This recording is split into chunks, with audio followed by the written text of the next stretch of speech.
Hey everybody, it's Charlie from Daily Motor, and today we've got our first infotainment test. In today's video, we're gonna take a look at this new 2022 Chevy Silverado and its updated interior with its all-new infotainment screen, talk about its features and its functionality, what it does well, what it might be lacking in, and kind of give you an overall how to use it. So before we get started, let's hop out, take a look at the truck. As I said, this is the 2022 Chevy Silverado, but it's important to note that it is the refreshed edition that has the all-new interior, and it's a huge upgrade for this generation of truck. That was the only thing that was kind of missing when they redid the GM and Chevy trucks recently, was the interior was stale, especially compared to the beautiful interiors in the Ford, the Rams, and the Toyotas. But now we've got all new tech, some new layout and design, so if you do want to see more on the truck, check the links in the description. We've got our sound system test, we've got our DM test drive. Chris did a highway fuel economy test where it did quite well. The links to all those are down below. But the new infotainment and gauge cluster. Before we get into the infotainment, I'll show you some of the cool things with the digital gauge cluster. Right now it is in what you'd call classic mode. I believe that's what Chevy calls it. We scroll over using the right part of the steering wheel. Let's go to display layout. We've got classic, progressive, digital, and clean. So here's progressive. Pretty cool. Digital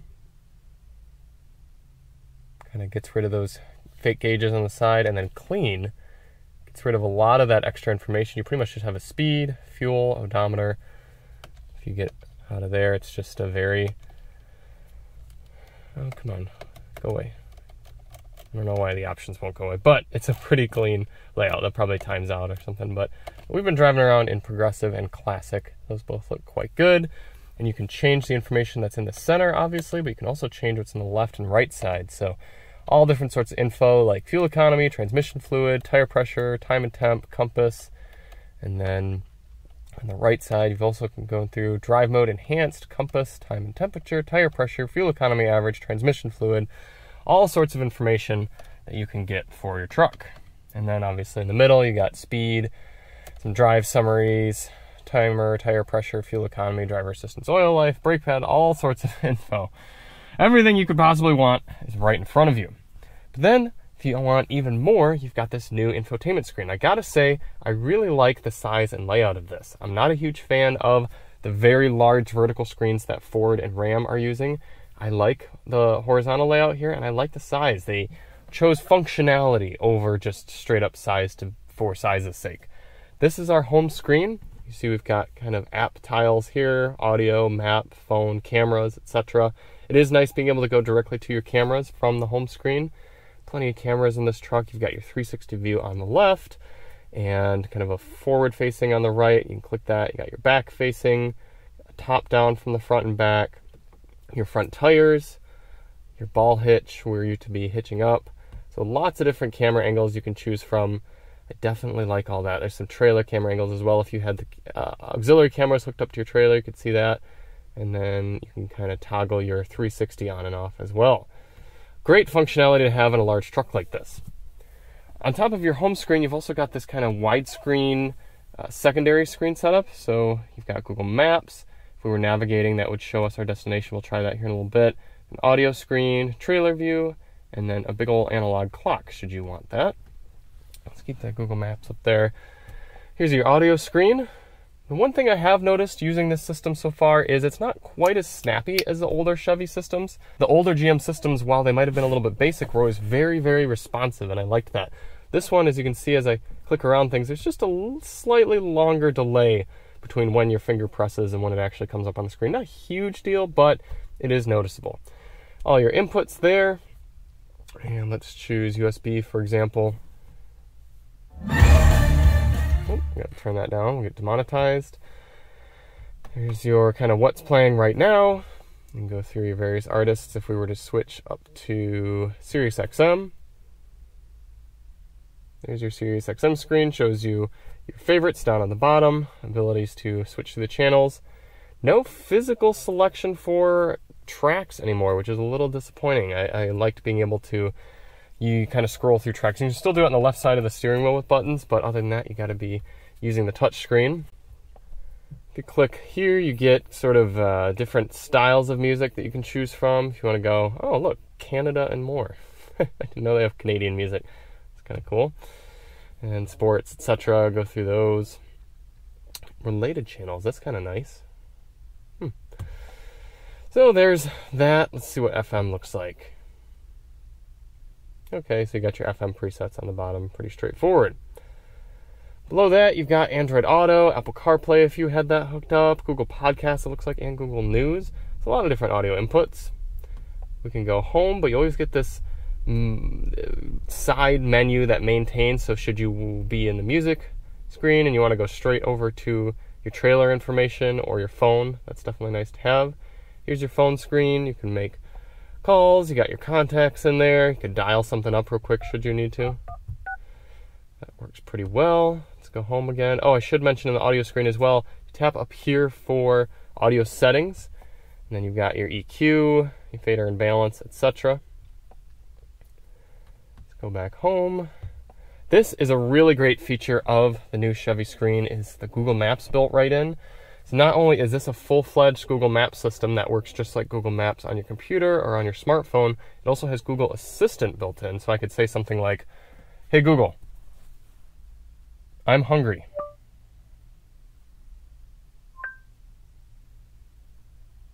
There's American Grill 0.9 miles away. Want to navigate there? Cancel.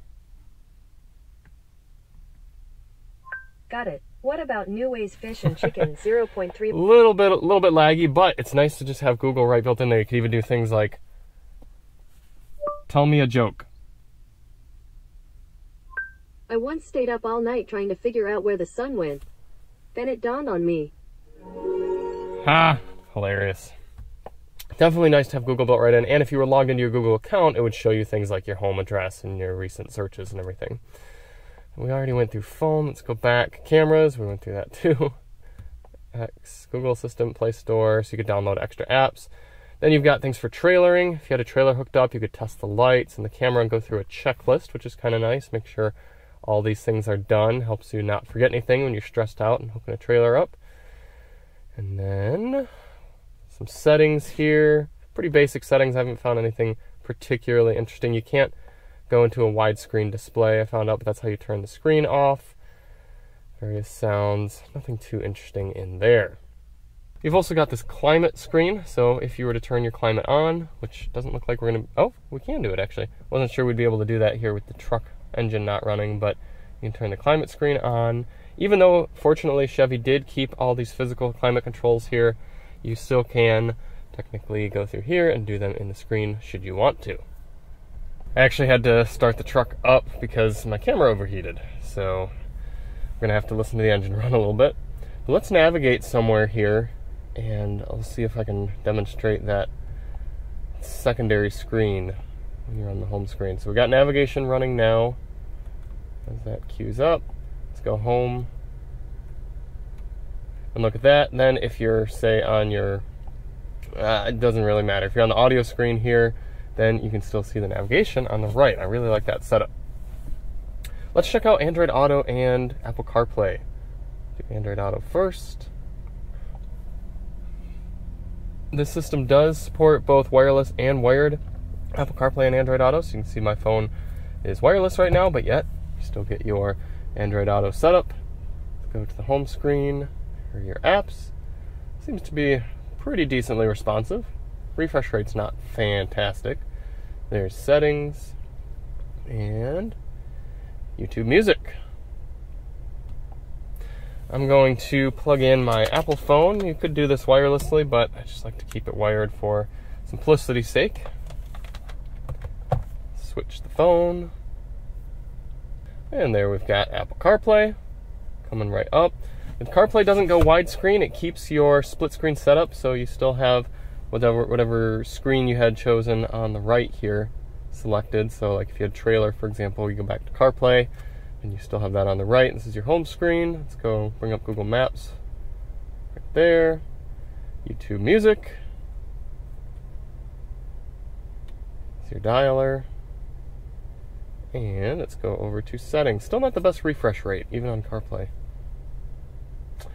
Okay, so there's the new screen in the 2022 Chevy Silverado with the refreshed interior. I'm quite a big fan of it.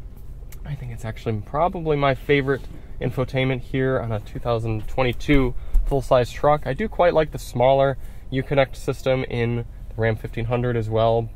The Ford's not bad, but again, with the larger screen, I'm not a big fan of it. I like the smaller screen as well.